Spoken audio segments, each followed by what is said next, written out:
So happy that I'm here after 26 years since year 2000. Ngayon lang muli ako nakatungtong dito sa JIL Bunlo, Bukawi, Bulacan. Nagpapasalamat po ako sa Diyos sapagkat na-experience ko agad ang pagkilos ng Banal na Espiritu ng Diyos. Ako po si Edwin Vergara, JIL Alcobar, Saudi Arabia po. Hello po, my name is Janet Escalante from JIL Canlubang, Calamba, Laguna.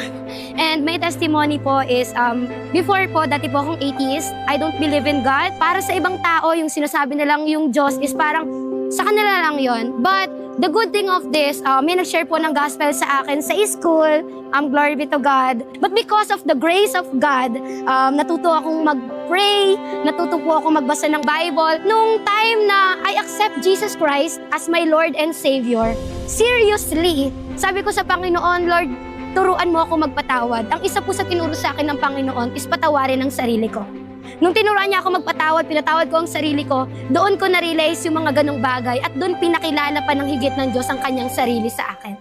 And because of that, ayun po yung isa sa testimony na alam ko as someone na hindi naniniwala sa Panginoon na ngayon ay nagsishare na ng gospel kaharap po ninyo. Glory to God! Hello po, I'm Pastor Guides Ilaw from JIL Alitagtag, Batangas. At ang nilulook forward ko po sa ating Holy Spirit Breakthrough Anniversary ay napakarami. Ano po?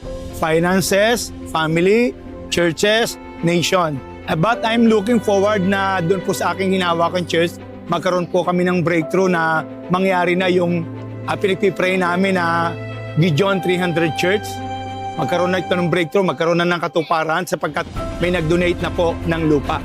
At ako po ay naglo-look forward din ng breakthrough sa ating minamahal na bansa na magkaroon na ng tunay na pagbabagong ating bansa. Maranasan ang ating bansa, ang isang bansa na sagana, pinagpala at nabubuhay sa katotohanan, sa katwiran at sa kabanalan. May this breakthrough happen in all of us at sa ating minamahal na bansa, Pilipinas. God bless us all. Kaya ang pagsamba po sa Diyos ay dapat tago sa puso, mula sa puso. Hindi ito paglapit lang sa Kanya na basta-basta lang dahil tayo'y merong kailangan. We are worshiping Him because of who He is. True worship is when your life is totally surrendered to God. So you cannot fully worship God or truly worship God kapag ang buhay mo ay hindi nakasurrender sa ating Panginoong Diyos. Ang pag-aalay ng ating mga sarili sa Panginoon ang tunay at tamang pagsamba sa ating Diyos na buhay.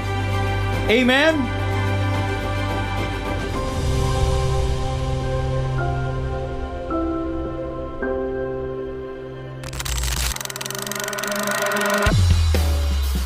Father, you said in your word, if we ask for the Holy Spirit, you will freely give Him to us.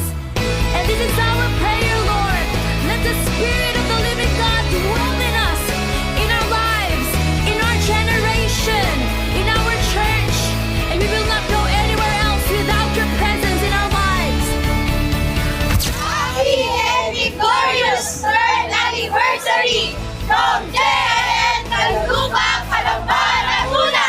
Happy and blessed third anniversary from JIL Louisiana!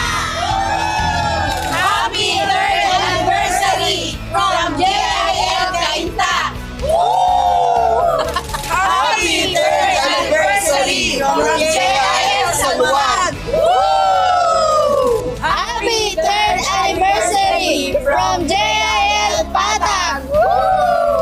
Happy third anniversary from JIL Taytay!